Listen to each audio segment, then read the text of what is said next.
Good morning, dear students. I hope you all are well. So, we are going to start the practical aspect of chapter number 1, volume number 3. And the first topic that we are going to discuss today is statement of profit and loss. You all know that profit and loss statement is a statement that shows the financial performance of the company.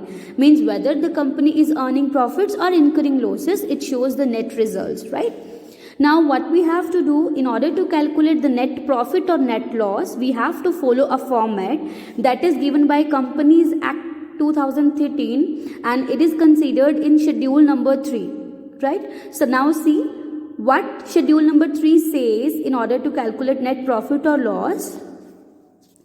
So this is the format that we will follow, right? Now on the top, what you have to write, statement of profit and loss for the year ended. For the year ended means for that particular year for which you are calculating your profit and loss, right? You have to write down that year ending. See, you all know that for balance sheet that will be prepared on a particular date, but statement of profit and loss is prepared for the year ended, for the whole year, right? Now see, a very simple columns are there. First, particulars, then note number follows working notes, right? So whatever working notes we will do here, that we will write down the number of those working notes. Then figures of the current reporting period for that particular period for which we are calculating profit or loss, and if the figures are given for the last year for the previous reporting period, then we will follow that also, right? Now see, in the particulars we have to follow some major heads. Now see, what is the first major head? That is revenue from operation. So revenue means income, from operations means that the business earns from the regular activities. Generally it is called sales, right? Now here in our first head, we have to follow working note number 1, and there we have to write, see, like we will write here number 1, revenue from operations, and we will write the amount received from sales. If there is any return, that we will deduct that, then sales less sales return is net sales. So in revenue from operations we will write the net sales, right? Then is other income. Other income means like interest received, dividend received, discount received, right? Bad debts recovered. So all the incomes that we have already discussed, so those incomes we have to write on here. See, if 3 or 4 incomes are given, then write here the working note number 2 like that. Here we will write number 2 and will write other incomes.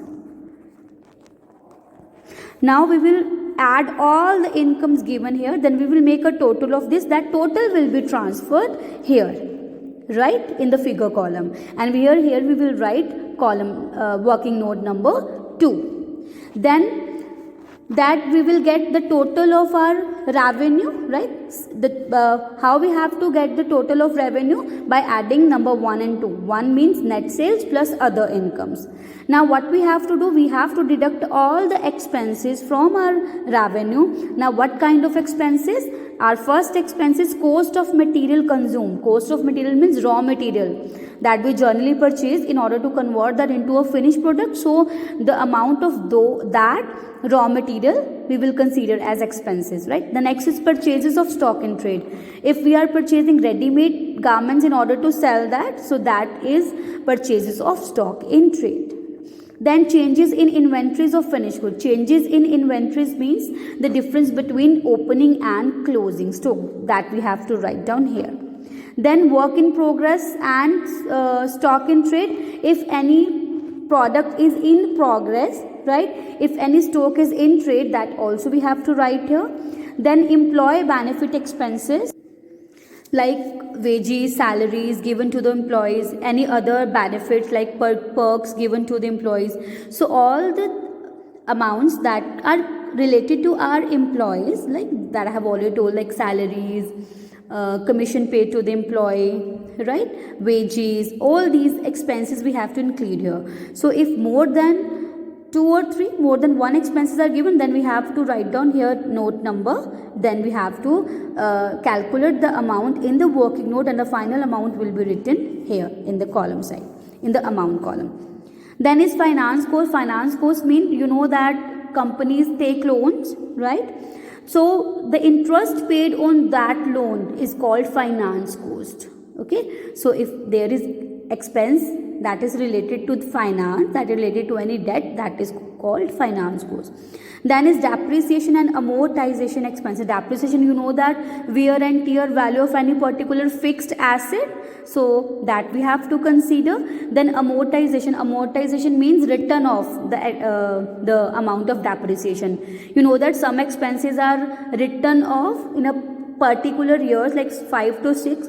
So if an expense is written off every year, then the amount of that return of depreciation or expense is written here. Then other expenses, we can say that carriage inward, carriage outward. So those expenses which are not related to the above expenses, so that we have to consider here in other expenses. So these are generally heads given here.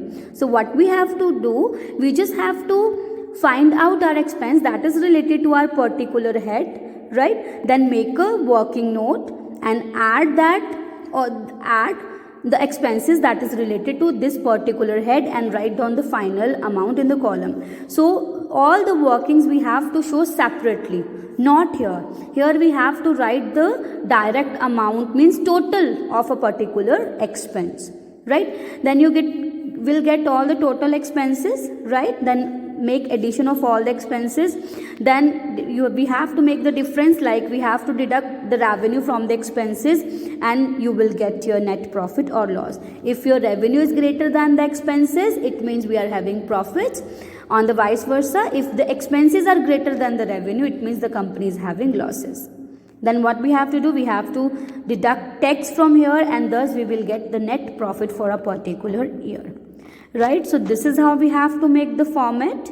So in my next video, we will take a practical question, and I'll tell you how you have to transfer the balances from the question to this format. Till then, please do practice. Thank you so much.